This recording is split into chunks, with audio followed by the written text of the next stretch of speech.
Okay, today is November 13th, and we will cover today the buckling, chapter 13, buckling. Buckling is a subject of, uh, one of the most important or practical chapters when we design structures. Uh, Today we will start study the concept of the buckling, definition of buckling, and why it happens in the real structures and how to avoid that, and etc. We studied when we designed the structures, uh, the one of the most typical design procedure is to get the stress, and then we uh, design those stress less than the strength. That's a fundamental concept and procedures of design using the failure criterion. But this buckling is an additional requirement, okay, additional requirement, especially for those structures under compression. It's a very important concept. Buckling can happen in buckling. Buckling can happen when the structure is under compression. So when structure is under buckling, we need to have additional attention.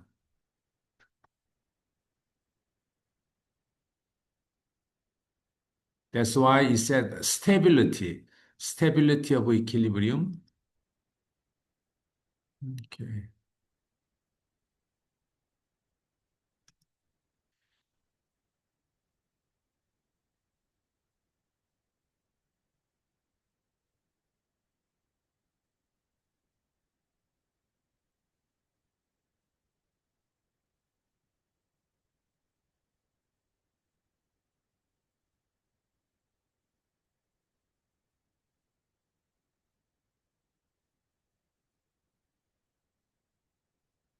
Okay, introduction to stability of equilibrium. Uh, we've been discussing about the equilibrium.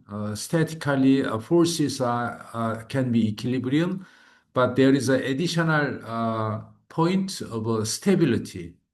Well, equilibrium can be stable or unstable. That's the one additional point. Let's see what does it mean. Say here, okay, let's forget about the mechanics for a while. Okay, forget about the beam theory, all the strength of material and etc. Here, the stability means that we have a 2 point. Let's say we have a uphill or downhill, and a ball will be say upper hill, and the another ball can be a downhill B. Those are in equilibrium. Equilibrium means that they stay there in position A and position B. But as you can see, the ball on position A can be kind of unstable. Unstable means that when this ball have a little bit of a perturbation, we are saying the perturbation in easy word, we can say the say ball can be a little bit off off from this stable position. Then what will happen? This ball can easily move on the left or on the right. So this is equilibrium, but very unstable equilibrium. That's the uh, important point.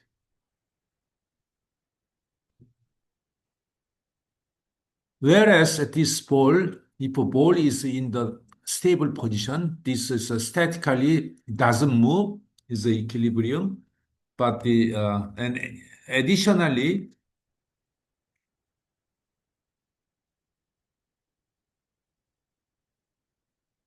this can be called stable. The means that, let's say this ball is a little bit off from its position. Let's say from here to here or to there. What will happen to this ball? This ball will certainly go back, right? Go back to the original equilibrium condition. Then this ball we can call stable. Okay, again, let me repeat.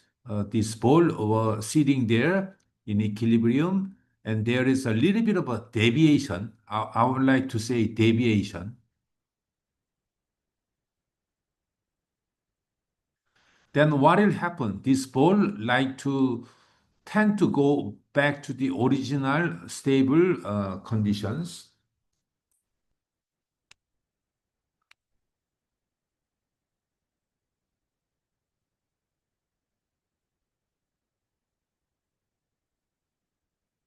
Either right hand side or left hand side, the situation will be the same. If is a deviation, deviate from original, what will happen? This ball will go back to the original, the equilibrium. Then this ball will be called stable.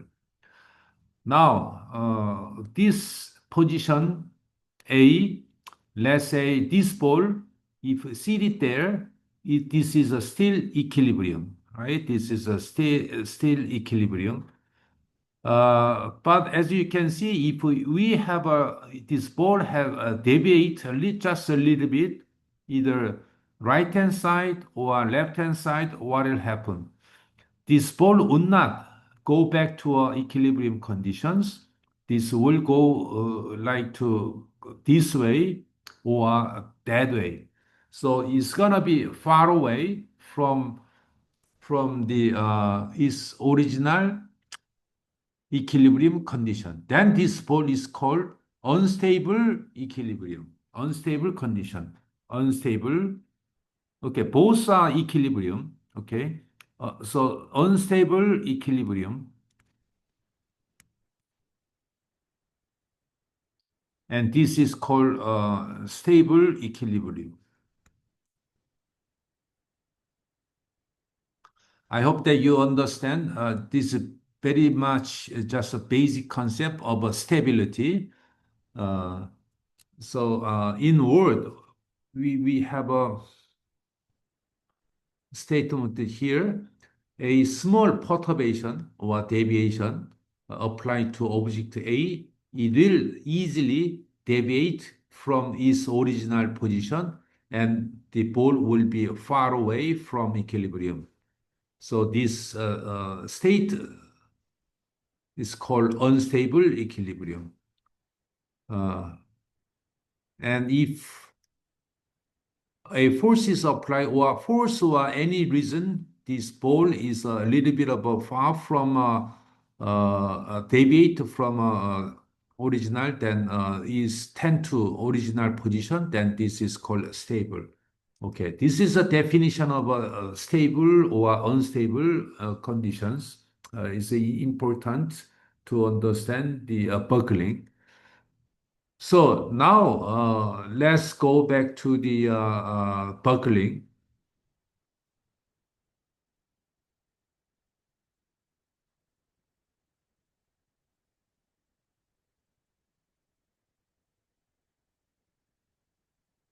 Okay, buckling.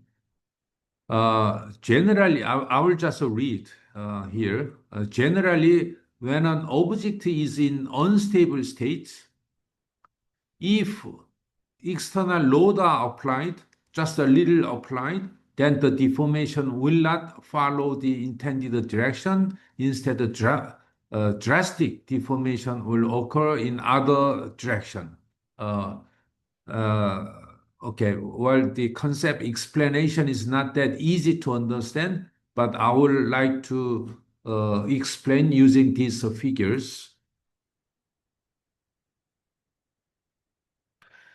Say this is a beam, okay, original beam. Well, but the cross-sectional geometry is vertically very high compared to these widths. And then at the end, there is it is a subject to the force P. Then if uh, we apply the force P here, then the structure, as you can see, easily tend to this way and tend to or the other way is called very unstable. As a comparison, okay, as a comparison, if we have a say beam like this way,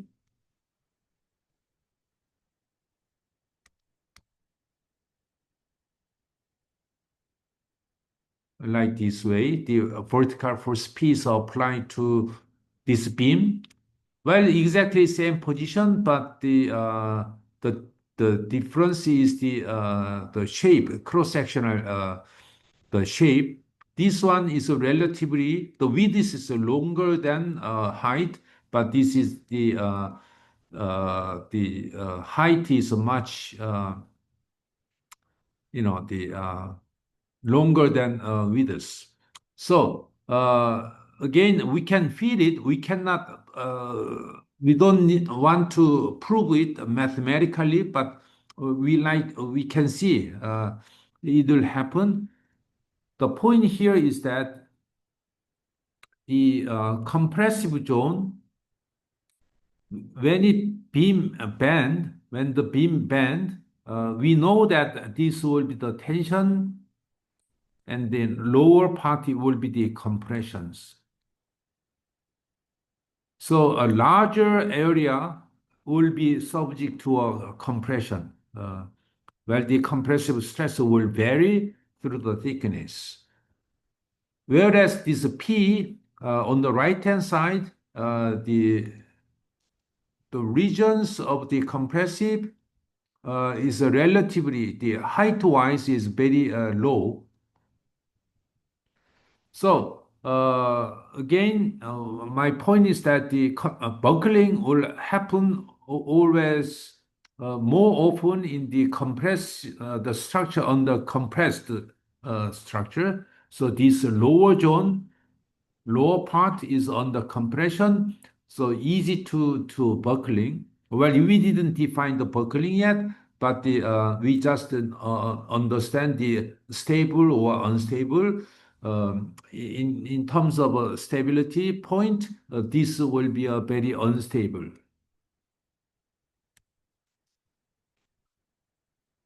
Whereas this one is very stable. Now, another case is that the P. Oh, okay, let's go back to here. We have a curved structures like that. We have a curved structures like that. And then with a certain boundary condition, let's say we have a pin joint here and we apply the force P at the center.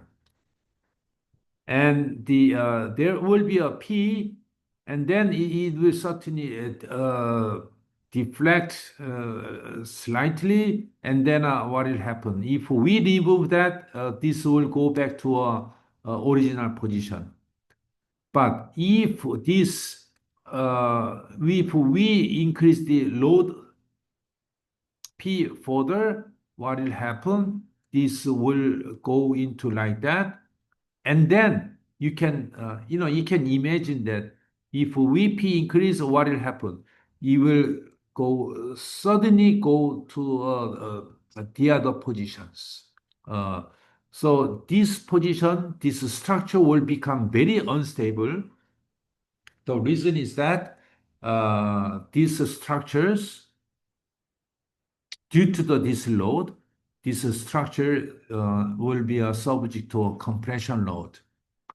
And that's why, the compression makes the structure is very unstable. And then structure doesn't want to stay in compression status. That's the main point. Structure doesn't want to stay in compression. That's why the structures wants to change the other configuration. That's why it suddenly uh, deform into the other position. And another point, another case is that this is the beam, a vertical beam, say a clamp here. We apply the force P. And force P, when initially is okay, just will stay there, but the structure will be a compressive load, and then compressed load is increasing. What will happen to these structures?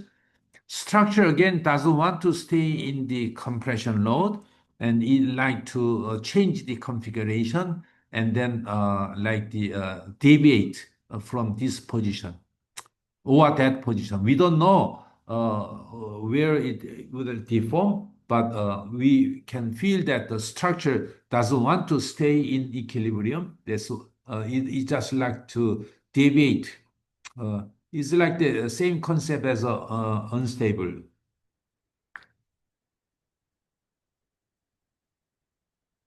So one common uh, point here is the structures will be compressive case, then the structures will be unstable.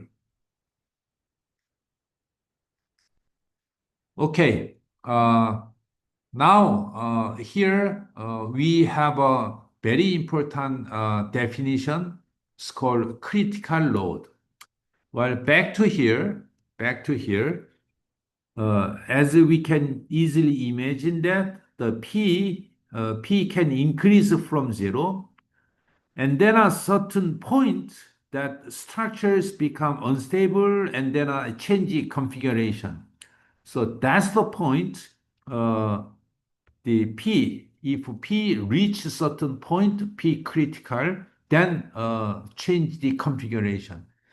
It's the same thing here. P apply and then compress, and then when we reach, uh, then it suddenly change the configuration. So if we say this lateral deflection is a delta, and the vertical is a P and delta. If we plot them, what will happen is that for small p, delta would not happen. Uh, there won't be any deviation, meaning that it just stay there is okay. But compressive stress is increasing, and then these structures cannot be uh, cannot stay as in original position. It just deviates, and then delta is very can large. So this is the peak critical. So again, the structure will become very unstable, and then it deviate from original configuration, and that's the force we call critical load. Any load like same thing. P is here. If P is small, the beam will stay there. But the reach a certain point, then the structure will be very unstable. That's uh, so. Let's try to formulate. And well, this is the same as we discuss right now. We have a beam and then P, uh, the P and delta. So P and delta.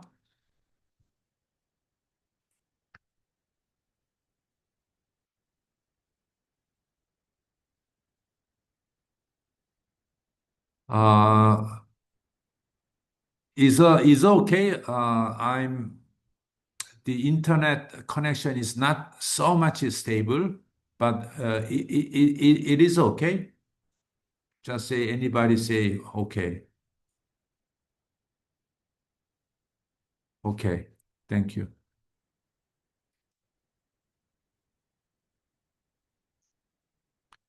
Uh, so this P critical, when it increase, no delta there, but a certain point, the delta will significantly increase. This the force P called critical load. Okay. So when we design the structure, this P should be less than P critical. We don't know the critical load. Okay, we don't know the magnitude of critical load. We don't know how to calculate this load, but for sure, we know when we design structure under certain uh, case, the compressive load should be less than P critical load. So this is important, and to when you design, so the point is that how to calculate this P critical, how to calculate this P critical load. This P critical load is not like the uh, stress, not like the strength. We have to find this P critical determined by the older situations. For example, this is a big, large crane, and as you can see that, let's say, do you see any heavy weight? Maybe usually this is a crane, a lift, very large weight like this. Then, well, we have to get the all the stresses or load. We have to consider all the equilibrium and more sophisticated analysis. But we can easily imagine that this structure, okay, this structure, okay, especially this guy, these structures, will subject to a lot of compressive load.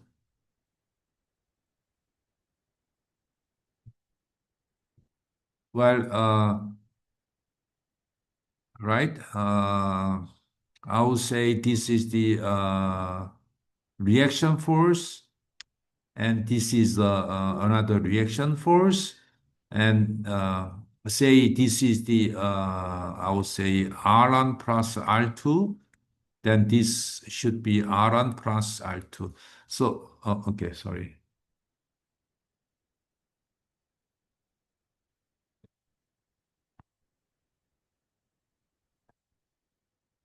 So this R1, R2, and W is the external load applied. And then, as you can see, we're considering all the equilibrium. We can see the R1 is the compressive.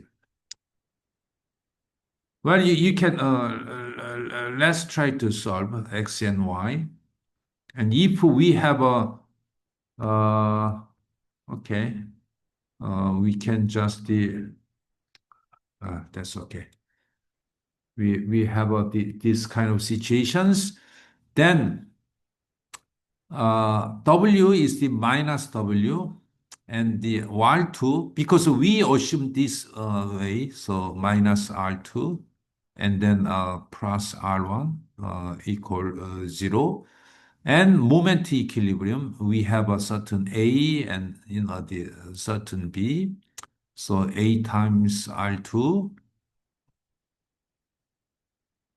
equal B times W. So from these two equations, moment equilibrium and force equilibrium, what we can do is that we can easily get this R1, right? We can get this R1. And R1 is a certainly large the compressive load. Uh, we can calculate that. Let's try to calculate uh, minus W and instead of R2, we can see that uh, B of A W equal R1, right?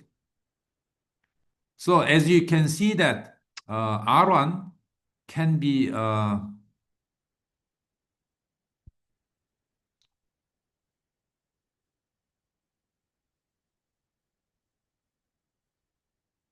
like this. So we can get this R1, the magnitude. So this magnitude R1 is the upward. What does it mean? These structures means that compression. So this structure is compressed. So if we take a look at these structures only, this structure will be very much similar to this much. And as you can see that this structure will compress and then now this structure will easily buckle. Okay, that's the point. Easily buckle. Uh, then we need to know the what will be the P critical. See, when we design, usually, while this structure, the stress will be the R1 divided by the cross section A, and this should be what? This should be yield strength. This is a very typical failure criterion. Now, additionally, this R1, okay, R1 should be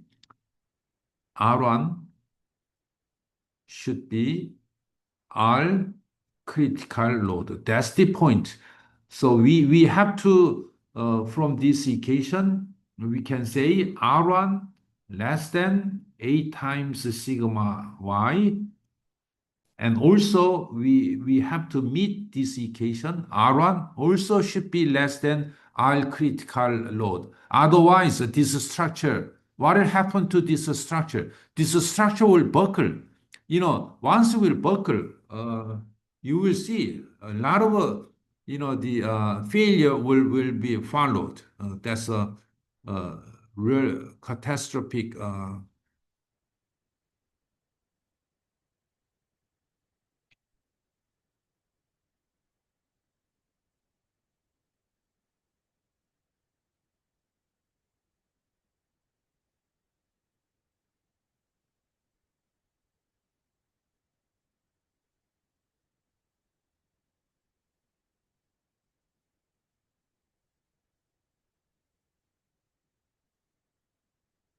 Uh, while I just type, I'm Googling to find the all kinds of the accident, catastrophic failure, and under this type of crane, even in, everywhere it happens, the crane will easily fail. Well, we don't know. We know it failed, but we don't know what caused the failure. But now we can see that most of the structure, the crane is under compression buckling case, rather than just the material. Sorry, I cannot magnify, but you know what I'm trying to show.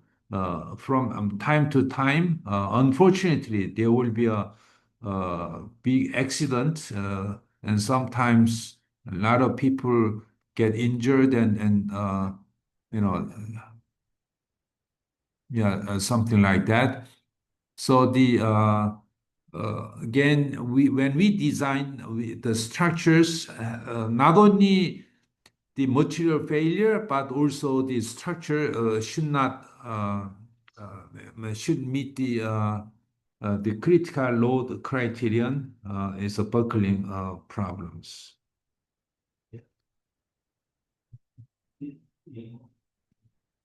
Okay, so uh, it is a little bit of a high level strength of material subject, but it's so important. Structure mostly more than I would say more than half any structure will fail under compression, under buckling. So extremely important. Now, as you can see, what's the main point? Main point is that we should be able to calculate this R critical or P critical. How to calculate the critical load? That's the point,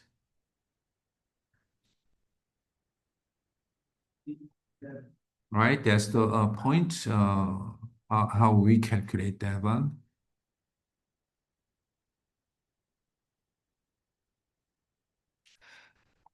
Well, derivation of P critical is not that straightforward, not that easy. Uh, but once for all, we should be able to understand just once enough. Then you keep using the concept. I mean, the understand the concept, and then anytime you will have a refer to the internet and tools and solutions. But at least once you need to understand how to drive the critical load. The main point I'd like to emphasize what is the main point in derivation of a P critical is that say this is a very typical case. This is a very typical case we consider in derivation of a beam theory.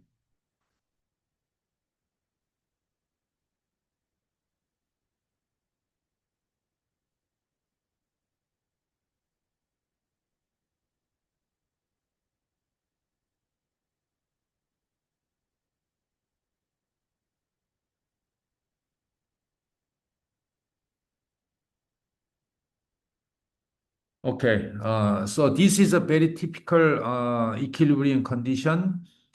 Uh, this is the, I'll say, dx. And then left-hand side, we have a shear force, and then here is the moment. And on the right-hand side, after dx, because this is the x, this is nothing new. I'm just repeating the same equilibrium condition we considered in the last chapters. And on the right-hand side, after dx, we will have a moment plus dm and shear force plus dv. That is the cross-section applied to on this section and that section. Now on the top, in most cases, we have a distributed load, Qx, right? And then we have a y-directional equilibrium. And so y-directional equilibrium, VV, only dV, and Qx to be a force, we need to multiply dx. And moment, same, and moment equilibrium, V times V plus dV causing the moment, and then there is the additional dm. That should be an equilibrium. So now my point is here is that we need an additional term in under compression. What is that? Now we have an additional term over here, the P here. Pay attention to a direction of a P. We have a compression P and compression P. These two guys, these two P is there will be a certain distance. This is the deflection. We usually trying to solve this deflection, the Vx. And now, again, this P and this P will cause the moment like this, which moment is the same moment as this V is causing this moment, and then there is a additional this moment. So this force P, the two compression with the distance with the Vdx, P times Vx will cause additional moment. So here is the moment equilibrium. We need to somewhat consider P compression load times Vdx. Okay, we have to consider this additional bending moment. Now, that's the whole point you need to just understand. Follow mathematics, maybe a little bit, they complicate. You may forget, but this is the point. See, this is a force equilibrium. And then we know that a moment and curvature, this two, we always know that a moment equal EI and then a curvature, right? But the curvature is given at double prime. That is the equation. Now, moment equilibrium, we have an additional term. Additional term is this guy. Then we have a P dv divided by all dx. Well, originally we would have this one, right? So dx we divide by dx dx. Well, I forgot to mention here, this has to be dv because this will have a v and this will have a dv, incremental v. Sorry, not just the v. This will have a dv. So this p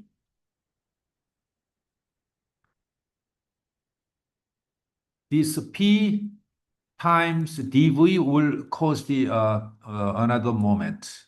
So that's why we would have a v dm dx, p dv dx. That's the equations.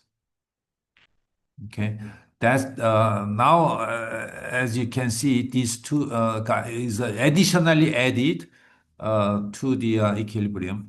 So combining all uh, V, usually V, we put it here, and then a moment, we'll put it here. Now we got the sort of governing equations, say like this. EI, uh, EI 4 times derivative plus P twice derivative, because there is a one derivative here. and And when we put it here, we have a twice derivative of a v. So this will be a new term added when structures under compressions. Okay, so the this is a new carbonication for the buckling case. Now let's get back to this P. If, okay, let's assume if P is a tension like that, what will happen? This tension will make the reverse bending moment, so this structure will easily go back, because these two forces will make these structures go original position.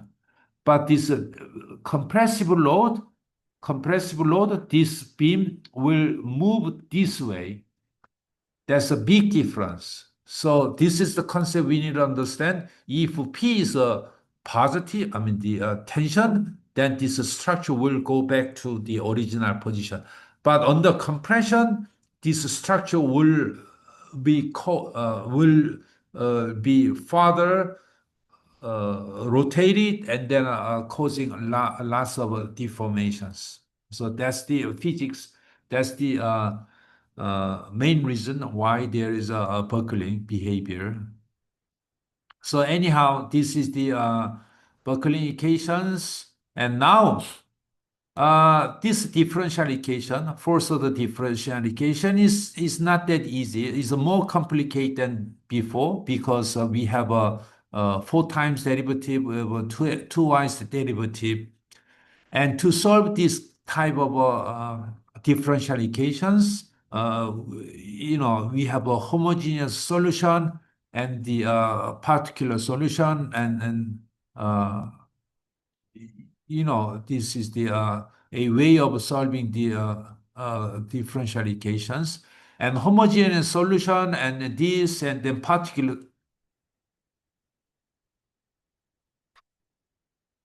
solution and this, uh, and goes on.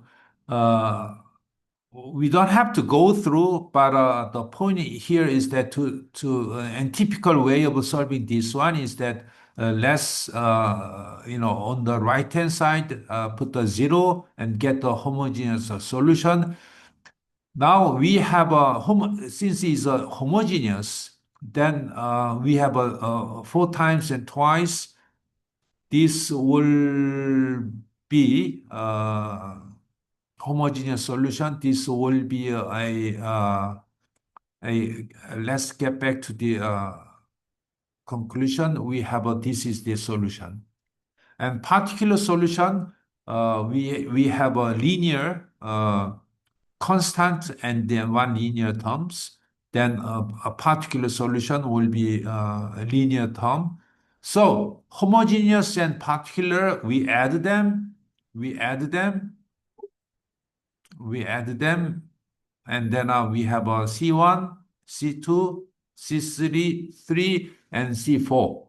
This is a little bit more complicated than before, but this is the one solution. Now, what further needs to be solved? Well, we have a constant C1, C2, C3, and C4. These C1, 2, 3, 4 have to be determined. How can we determine these four constants? Anybody can say C1, 2, 3, 4. This is the general solution. Now C1, 2, 3, 4. How can we determine this? That is the another the point. These four constant will be or should be determined at the boundary condition. So always, if we have a beam on the left-hand side and the right-hand side, we have say at x equal 0, we have a two boundary condition. On the right-hand side, we have another two boundary condition, right? So these two boundary condition, since we have a solution like that, we can get the four equation. This will give us the equations to solve C1, 2, 3, 4. Okay, that's the pretty much procedures. And then we need to understand that. Now here is a very interesting the point is that C1, 2, 3, 4, this is the unknown we like to solve.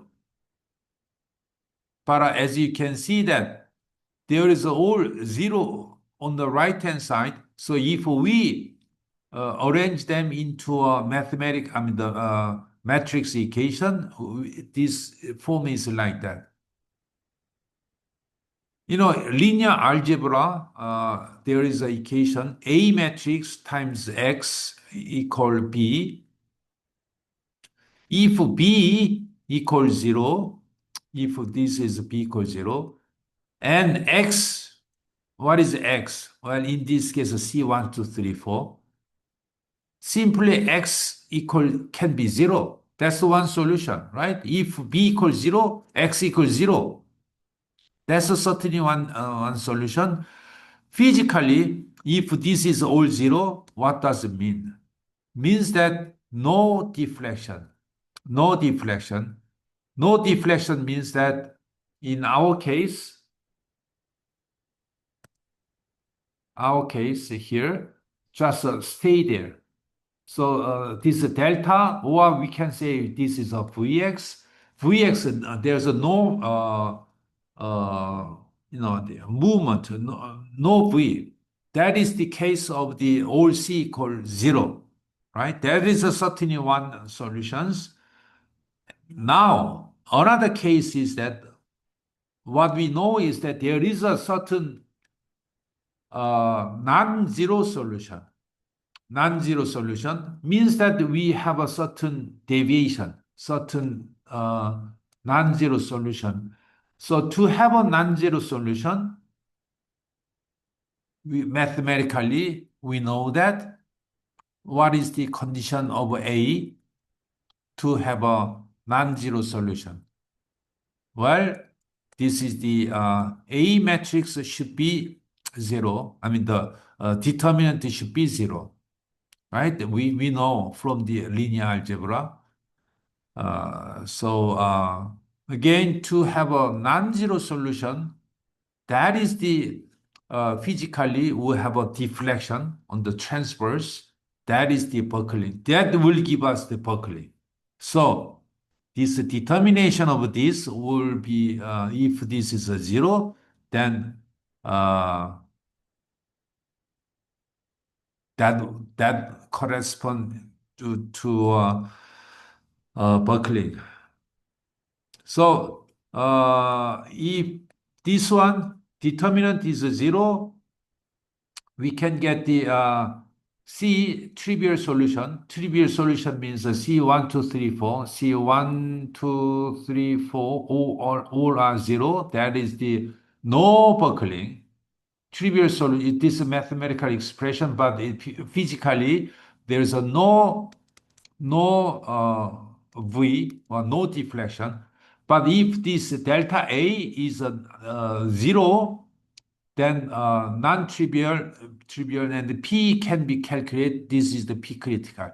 See, this is a mathematical expression and the physical interpretation. We need to match them. If there is a C equal all zero, trivial, no deflection. If this A matrix is a zero, trivial solution, then C is not a zero, then it means that what does it mean is a buckling. From this, we can get the P critical. So back to here, we have determinations of this to we from this one we have this cosine root P over EIL equals zero. So this is the equations which will give us the buckling load. Now to have this zero, this guy, this one, cosine what? Cosine half equals zero, and cosine you can easily imagine this graph. This is a pi over 2, and then pi 2, 3, and so on. So this and this, and there are many points which makes this equation zero. So this equation can be represented by the general term using n here. And now the smallest value will be pi over 2. So this will be a pi over 2. Okay, this will be a pi over 2. And from this, we can have a p. While we generally we can say this can be represented by the m and this and m equal 1. is same thing. This can be a pi of 2 is the smallest. Then this one will P critical, we can get this one is the uh, buckling load. What is a mathematical flow and then steps? Each step we need to understand mechanically or physically. And finally, we got this one. So this is the we call a critical load. Okay. So I hope that it is a not easy procedure, especially this concept is a new to you guys.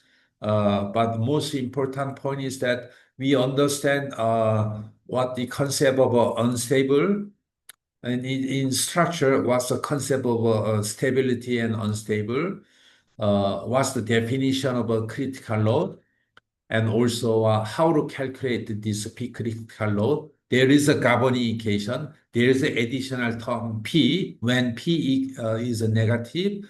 And then to have a non-zero solution, we get the P critical load. Well, there is several steps of how to calculate this P critical.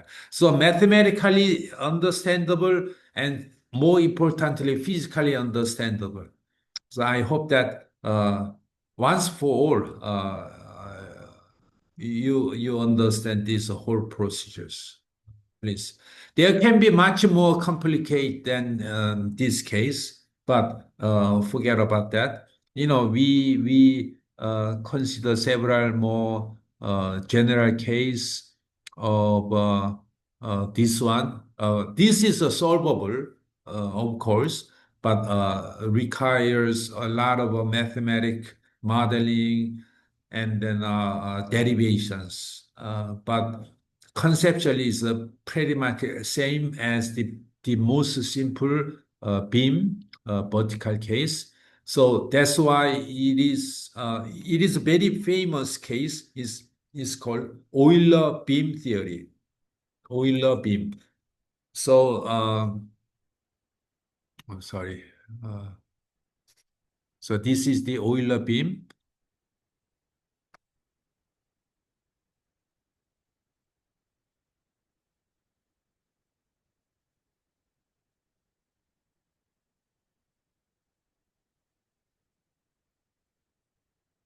Well, you can have a little different boundary conditions, different boundary condition. Sometimes you can have a, uh, well, the clamped and sliding. You can have even for beam, you can have a simple support. Rather than clamp, you can have a simple support on the both side. Then the equation and solution will be a little bit different, but concept is pretty much the same. See, the one of the point here is that these boundary condition, top and bottom, are different from what the case we considered. So you remember when we solve the problem, we consider the boundary condition, right, to get this one, boundary condition here, boundary condition here. So depending on the boundary condition, we would have these four different equations, but conceptually pretty much the same. Uh, Pretty much the same as this one. And we have a 4 by 4 equations. So whatever we have here, depending on the boundary condition, all you need to do is just a determinant of this equation and giving us the solutions. So that is the all, you can say the Euler beam. So beam under compression with a little bit of a boundary condition will give us the different uh, values. Okay. Of course, each one would have a different, okay, let's, oh, not this one.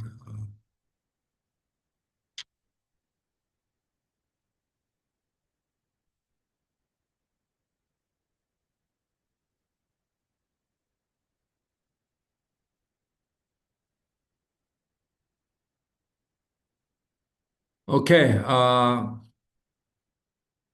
let's have a 10-minute break. Okay, this is the almost 3 o'clock.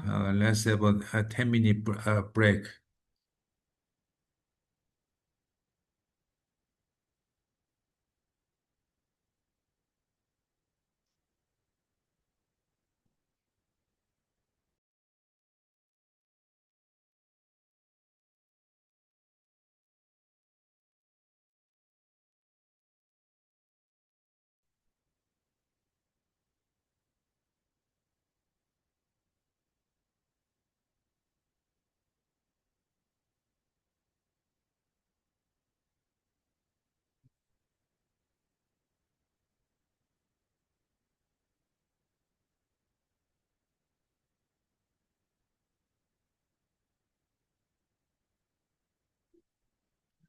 Okay.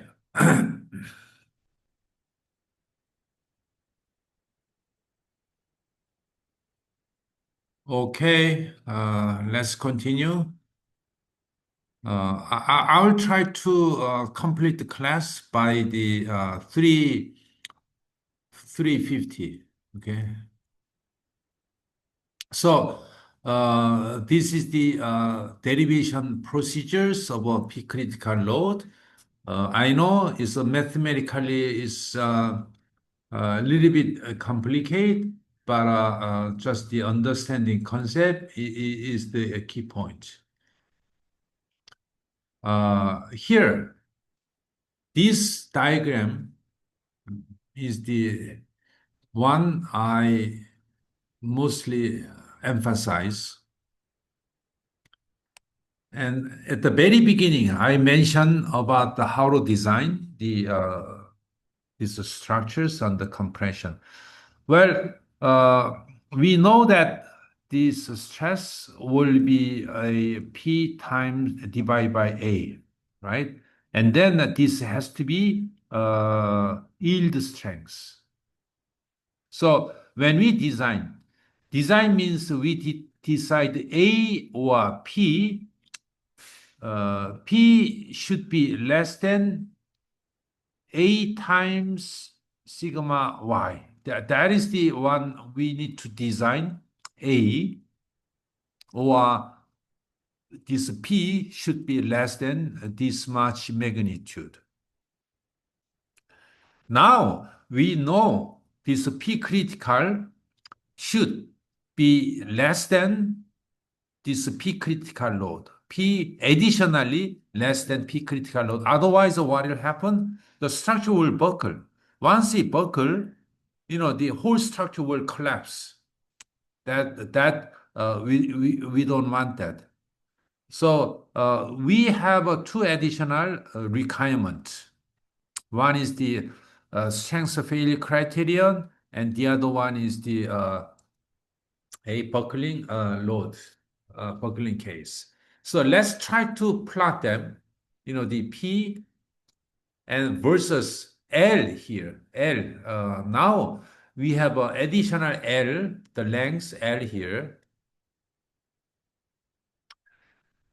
When we designed the structure using the failure criterion, we didn't have to consider L, but now the buckling load case, we have a value L and E and I.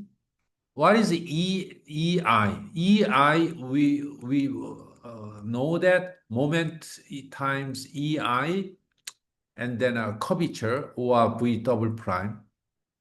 So this EI is the bending rigidity. So Young's modulus E and cross-sectional I, so this is a bending stiffness. And now we have an additional term like the L. So we try to plot them in terms of L and versus P. So L is like that. So let's try to plot this equation. And P has to be less than P critical, and P critical in terms of L, this is the like this. Okay. So these equations, this is the P critical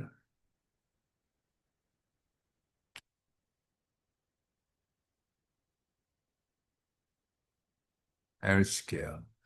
So P and L, we have a L scale, reverse of a L scale. So that's why we have a curve here, a curve like that. Okay. Which means that if L is increasing, the critical load will be a smaller and smaller.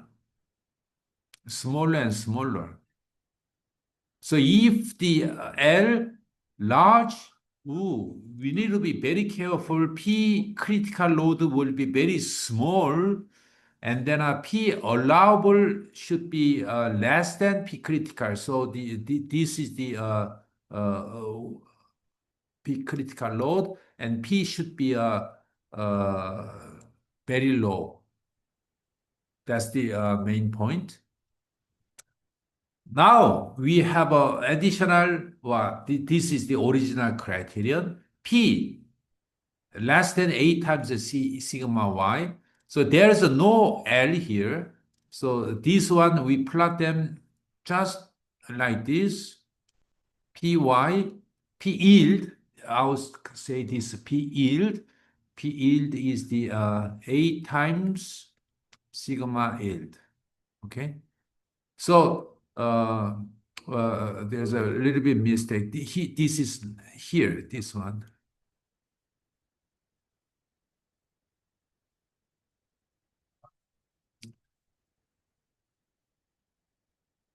So when we design a structure, or when we decide the P, which is applied to this structure, P has to be within these regions.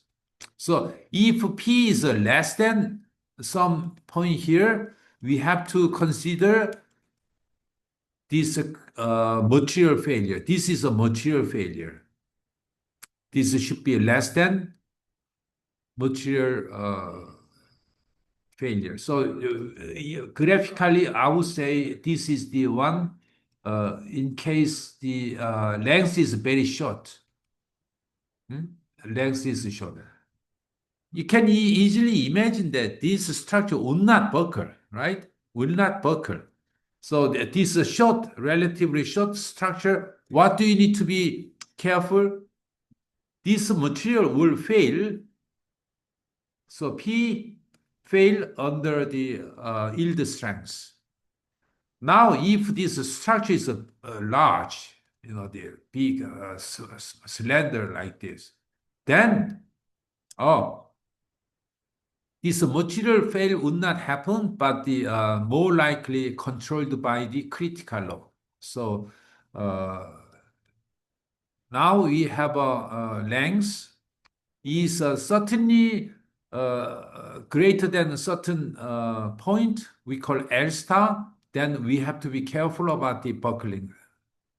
Okay, so how to calculate the buckling? So this one and this curve and equal, we get the L square equal A critical and the CEI. Well, C is just a constant. This is we call C. Okay.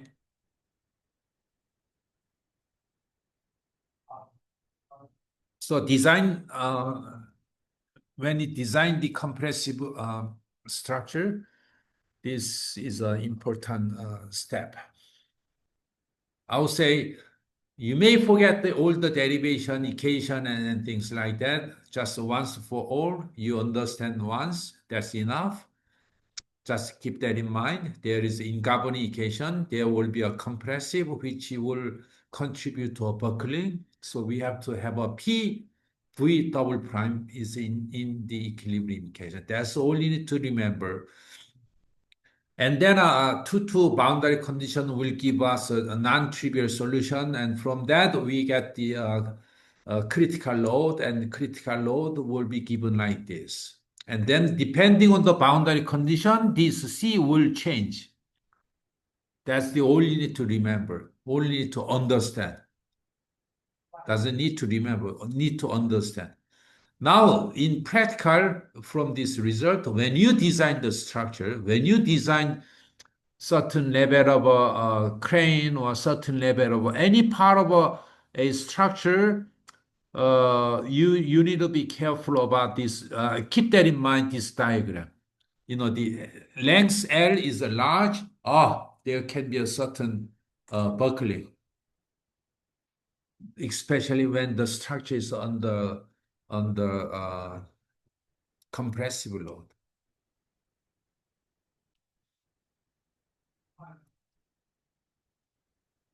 Okay, so let's review. I added a little bit of a slide further summarize. Just a simple slide. Introduction to buckling. This is just a review. Okay, what is the buckling? I add a Korean version in the downstairs, down here.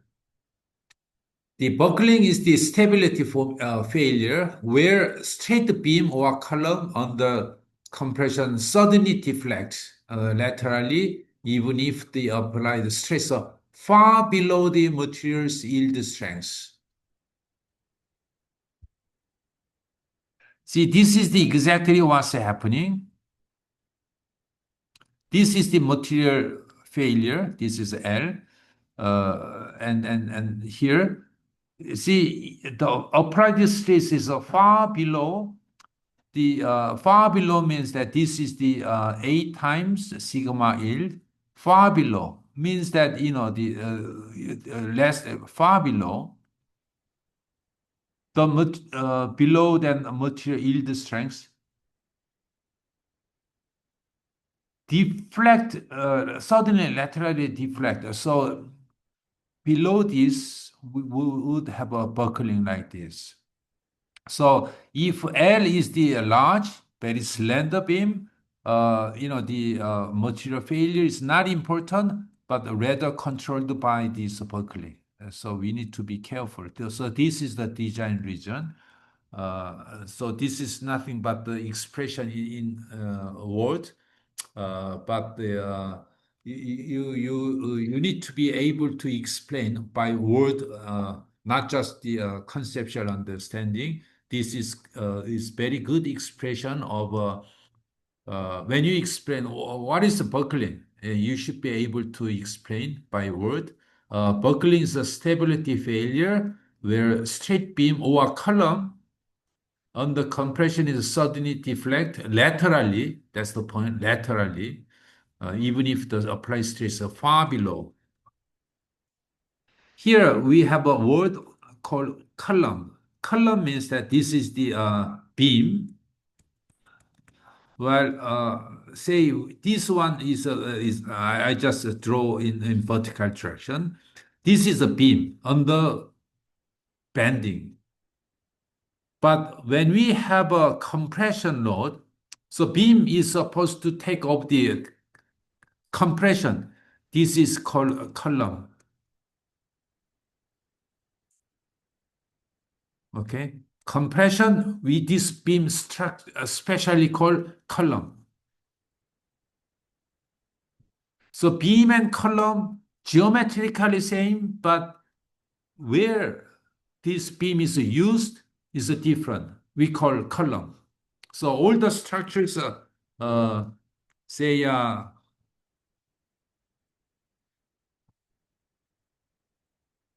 say,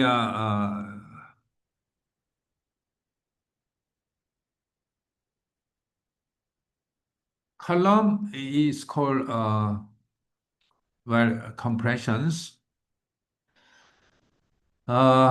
You can imagine when we have a building or a bridge or any structure, you have a huge size of a, structure is a column supporting compression load. So this type of a structure we call column.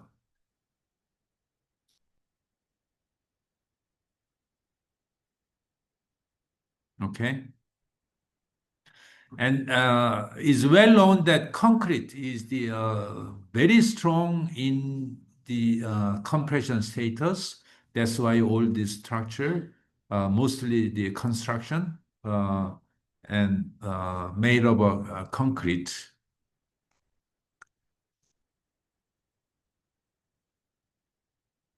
Looks like the very limited cases, but I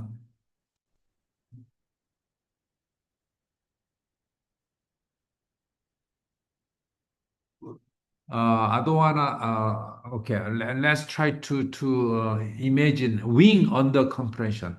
What does what I'm trying to show is that even this wing structure under bending, the top surface will be compression, bottom surface will be a tension. So even this type of wing whole structures will be under bending, but the top skin, especially under compression. That's a very important understanding. So any structure, not only globally, but also locally, you need to see which part can be a compression. Like the tower crane. Tower crane you have so many, the bar and things. And then we need to pay attention to a compression. Which one will be under compression? Those structure can buckle. We need to be careful. Even airplane structure, say this structure under bending, then the bottom will be the tension and the top will be the compression. So top structure, cover structure will be can buckle.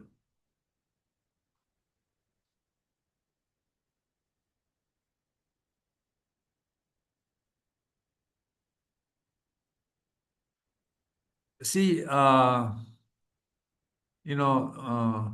the structures like like this. Okay, this is a little inside of a wing. Wing inside we have a sort of a we call box spin. So under compression, the top skin, may buckle, like to buckle. Why? This is under compression. The bottom will be the tension, but the top will be the compression. So as you can see, this the color would like to show a little bit of a buckled mode, and this structure can be a very dangerous, very dangerous. So not only column, but all these structure, most of the structure which are under compression may have a buckle, and which will make the structure will be very unstable, and we need to be careful. This is a very typical case of uh, the structures under buckling, post buckling, and this is the one of the most critical design concept when we design the wing airplane. Say, the eVTOL, the eVTOL now. I really hope that you guys now get more used to eVTOL. eVTOL is again, the flying car. I kept emphasizing the importance of these structures. Soon we will have this service. We will have everywhere eVTOL. Well, in Korea, a little bit slow, but the other country like the China while United States, they have a lot of advanced eVTOL. Actually, very fortunately, the Hyundai also developed a lot of eVTOL. Let's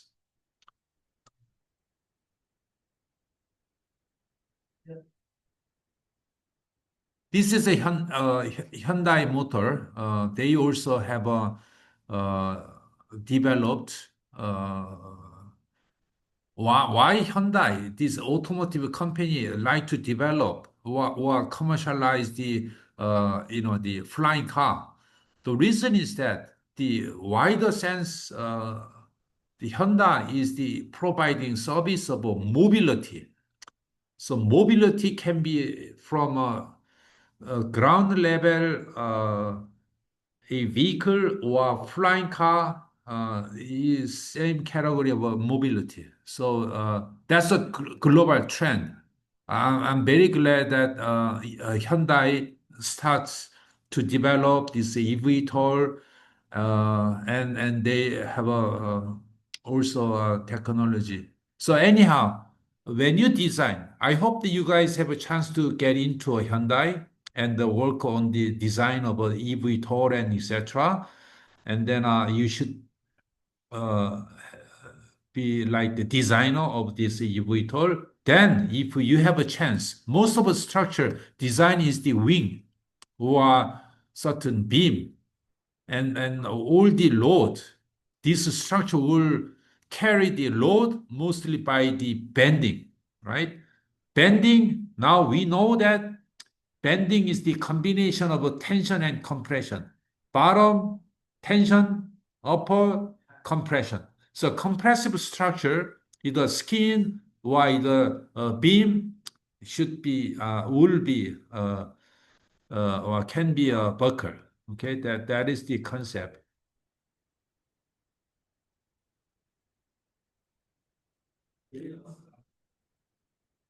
So,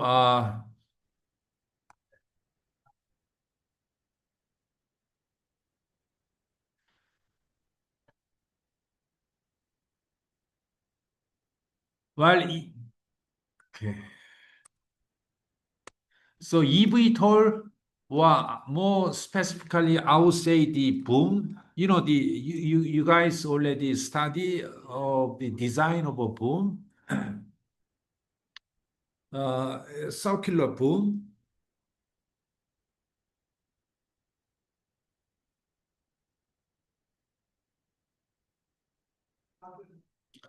Well, doesn't show clearly because well, uh, the eVTOL, we may have many different types. This is the wing type. And wing type upper skin will have be subject to buckling, I mean the compress, and we have to consider the buckling case.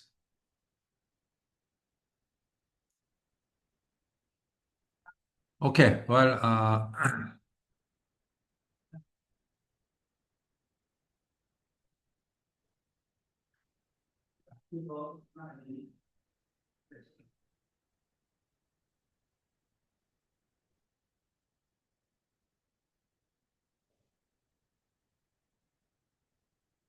back to here.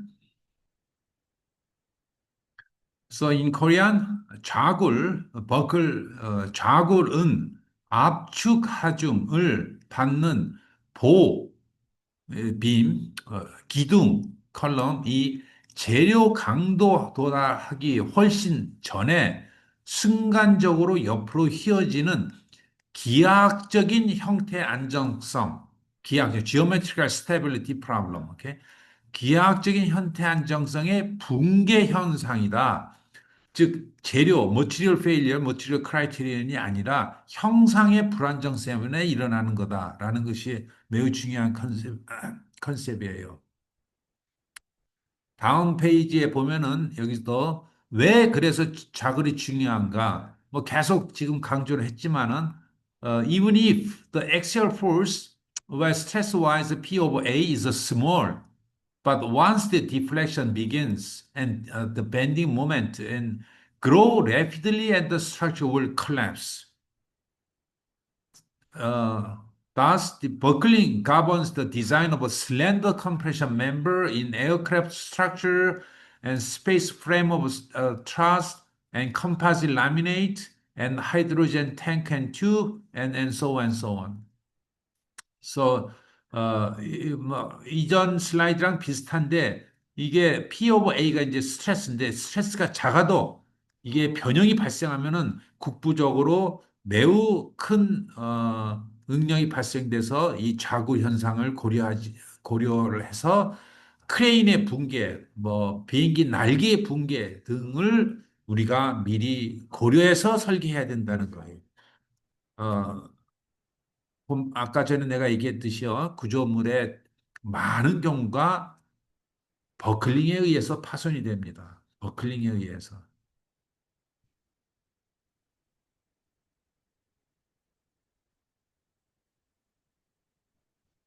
오케이. 그래서 같은 내용이지만은 조금 다른 관점에서 why buckling is important. 그 다음에 버클링의 종류, 버클링이 이제 한 가지가 아니에요. 아까 얘기한 우리가 mathematically we drive the buckling load, buckling bend in smooth and sign like a shape. 그러니까 사인 커브 이렇게 휘는 게 있고요. 로컬 버클링, 뭐 플레이트. 그러니까 이게 빔 같은 경우에는 이렇게 휘고요.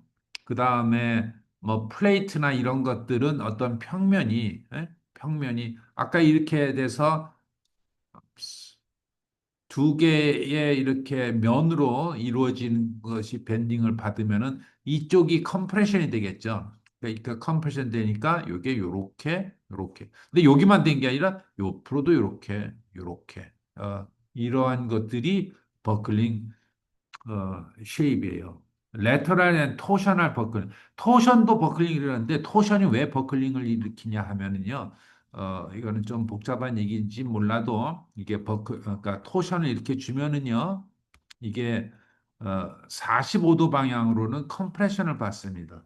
in the torsion, if you look at the Mohr circle is like that. So this is a pure shear, but in 45 direction, we have a compression. So the twist is causing compression in 45 degree. So that's why the even twist may cause a buckling. So fundamentally, it is caused by the compression. And compression can be caused by the twisting in 45 directions. and post 버클링, 버클링이 일어난 다음에 어떤 현상이 일어나느냐가 이제 포스트 버클링이라고 합니다. 그래서 엔타이 버클링 것이 매우 중요하다라는 얘기를 강조를 하고 싶어요. 그래서 오늘은 버클링에 대해서 뭐 한 케이스에 대해서 중점적으로 강조를 했습니다. 그래서 요게 그 빔 하나 뭐 아주 극부적인 이런 데서 일어나는 것이 아니라 많은 구조물에서 일어나요. It can happen any all kinds of structures. So it can be very important. 그러니까 하나 예로 여러분들 리포트를 했지만은 우리 그 H빔 혹은 I빔이라는 거 지난번에 그 모멘트 오브 이너시아 구하는 거 했었죠. 그러니까 예를 들어서 우리가 이런 I빔이 이렇게 쭉 있어요.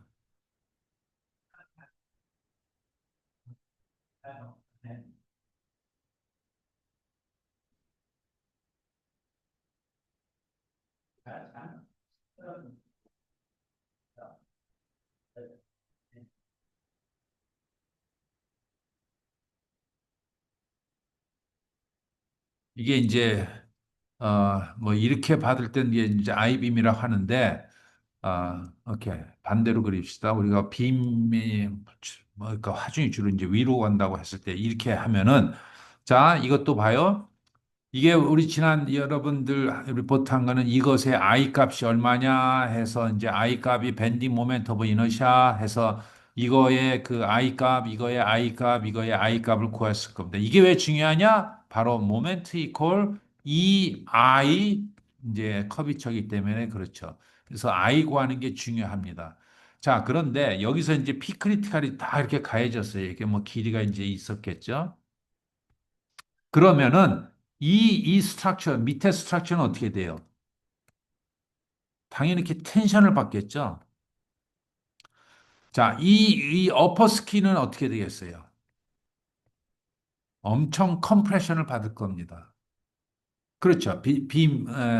스트레인, 우리, 배웠잖아요. 밑에는 텐션, 위에는 컴프레션.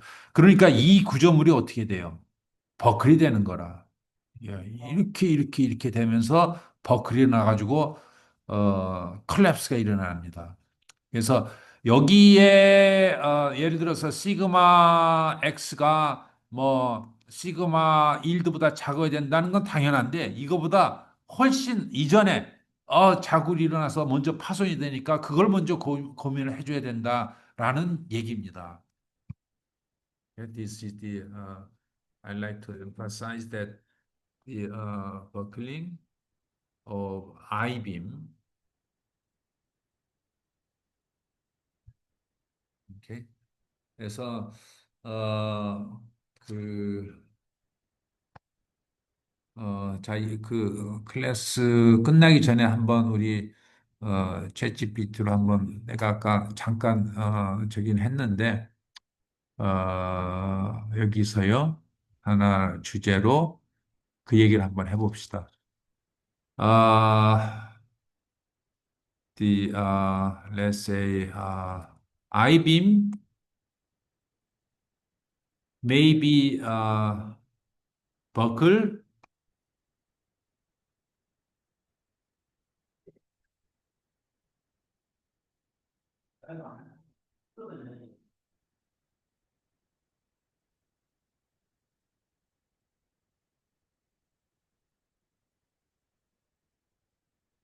자, I-beam이 버클이 일어날 수 있다. 이 챗GPT는 뭐라고 설명하는지를 한번 봅시다.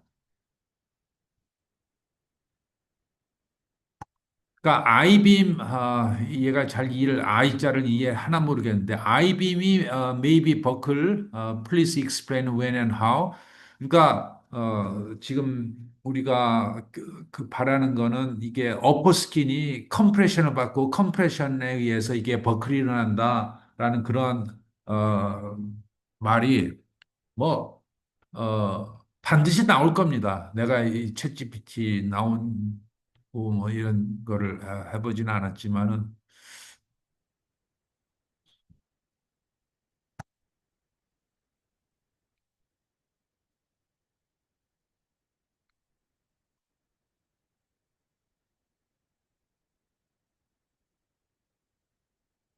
이게 지난번에도 얘기했지만 우리가 뭐 그 챗GPT를 하든 뭐 다른 뭐 여러 가지 AI 툴이 많죠. 그래서 그거는 뭐 여러분들이 선택을 해서 써도 좋고요. 이게 질문이 약간 모호해지면 얘가 시간이 많이 걸려요. 좀 뭔가 이게 플럼프트라고 그러죠. 플럼프트를 이제 클리어하게 해주면은 클리어하게 하면 할수록 좀 더 대답이 빨리 정교하게 하는데 어, 좀 좀 인텐셔널리 약간 좀 모호하게 I be maybe buckle please 이렇게 했더만 얘가 살짝 좀 시간이 오래 걸리고 막 자료를 찾고 생각하는데 시간이 더 많이 걸리는 것 같습니다. 그래서 아이빔, 그러니까 아이빔이라는 게 이제 그러니까 그 윙의 스킨, 그 윙도 이 뭐 아이빔과 이제 비슷한 경우인데, 이게 다르게 해도 풀 수 있겠다. 아이빔을 마치 이제 오일러 버클링으로 생각할 수가 있겠구나. 내가 이렇게 하면은 정말로 좀 잘못했는데, 어,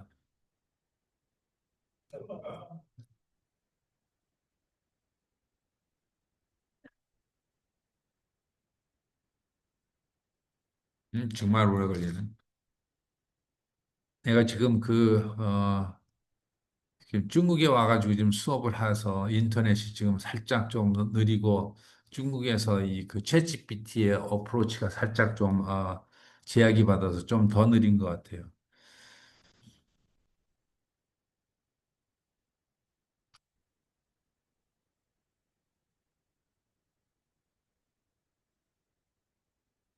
아, 오케이. 잠깐 기다리는 동안에 우리가 그 여기에서 똑같이 한번 쳐볼까요? I-beam can be buckled.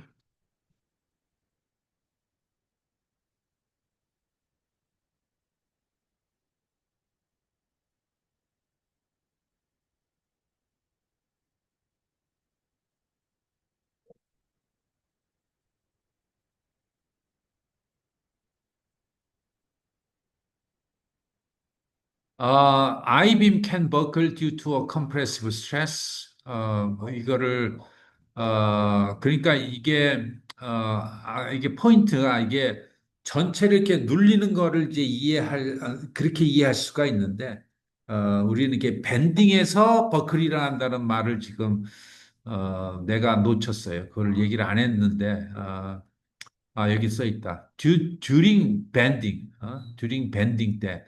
This is the most common form of the buckling of the I-beam. When I-beam is loaded in bending, 이게 중요합니다. The top flange is in compression. top flange가 위에 스킨이죠. If this compressive flange lacks adequate lateral support, 이게 옆으로의 지지가 없으면은 this beam will suddenly twist and move sideways. 뭐 버클이란 얘기입니다. 그래서 그런 얘기를 옵스, 얘 아직도 생각하네.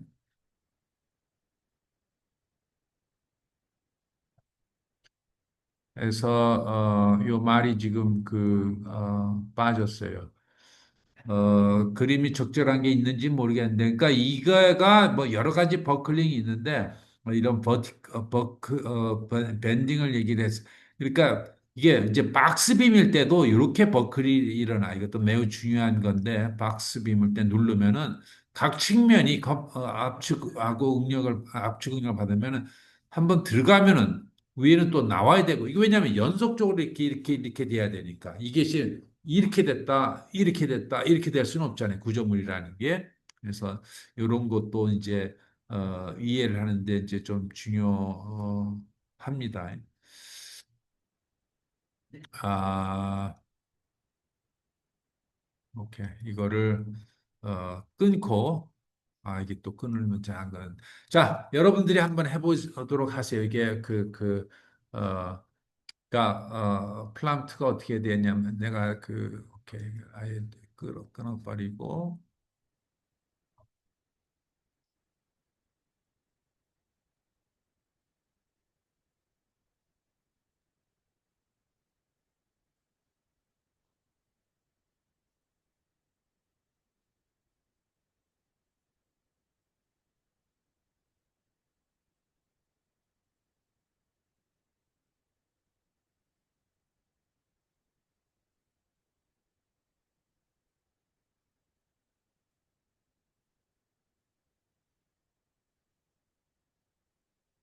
뭐 그대로 한번 쓰면은 그러니까 이제 좀 스페시픽해져. The I-beam under the bending load can be buckled. 어, when and how 라고 쓰면은 when and why라고 써야 되는데 하여간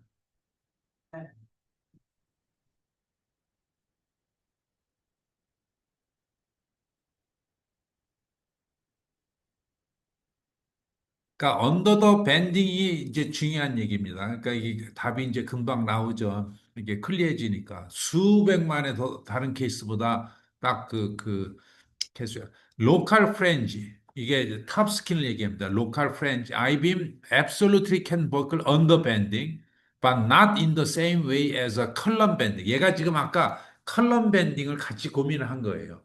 그러니까 막 시간이 걸렸는데 the situation bending is the strong axis. in the strong axis, consider a simple support, uh, top flange mainly compression, bottom flange mainly tension. 이럴 때 이제 일어난다고 하는 우리가 지금 고려한 거랑 매우 중요한 그런 결과가 나올 겁니다. 그래서 보면은 매우 좀 이렇게 수학적으로 좀 약간 복잡을 하고 아직도 뭐 그러니까 simple engineering rules you can tell student. 이 챗GPT가 내가 그 학생을 가르치고 있다는 거 아니까 you can tell student 이렇게 나오네요. An I-beam on the bending can buckle 뭐 이런 식으로 나옵니다. Please show a typical bending uh, buckling mode of the I-beam.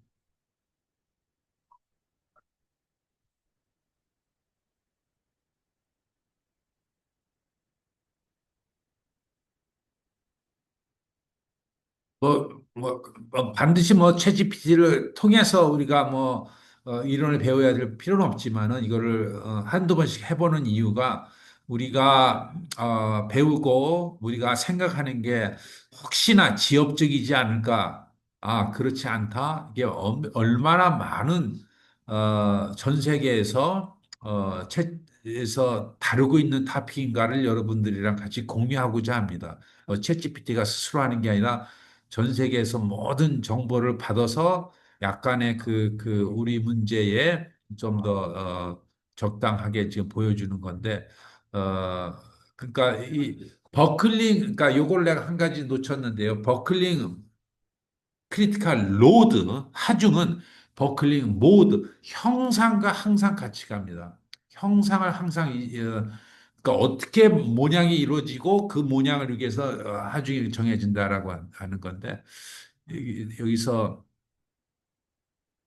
그림이 잘 그려졌나 모르겠는데 그림 그리는 걸 다른 걸로 써야 좀 잘 나오는데 어쨌든 뭐 약간 뭐 이렇게 자 이거가 위에 스킨이 이렇게 버클이 된다라는 것을 이제 보여주려고는 하는 건데 별로 그렇게 정답은 아닌데 어쨌든 어,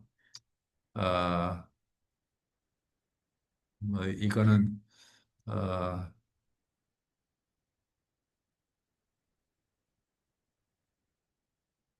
어, 이거는 완전히 틀린 얘기입니다. 네. 자, 그래서 여기까지 오늘 수업을 하도록 하겠습니다. 챕터, 버클링의 챕터를 이제 다뤘는데, 강조를 다시 한번 하고 싶어요. 빔 이론이 가장 중요하고요. 빔이랑 연관돼서 이 버클링을 이해를 해야 우리가 실질적으로 우리가 구조물의 디자이너함에 있어서 무난하게 무난한 엔지니어로서 설계자가 될 수 있다고 여러분들이 확신할 수 있어요. 자, 오케이. 오늘 수업은 좀, 2시간 정도 했습니다. 오늘 수업 여기까지 했습니다. 수고들 했어요. 동영상 만들어서 올리도록 하겠습니다.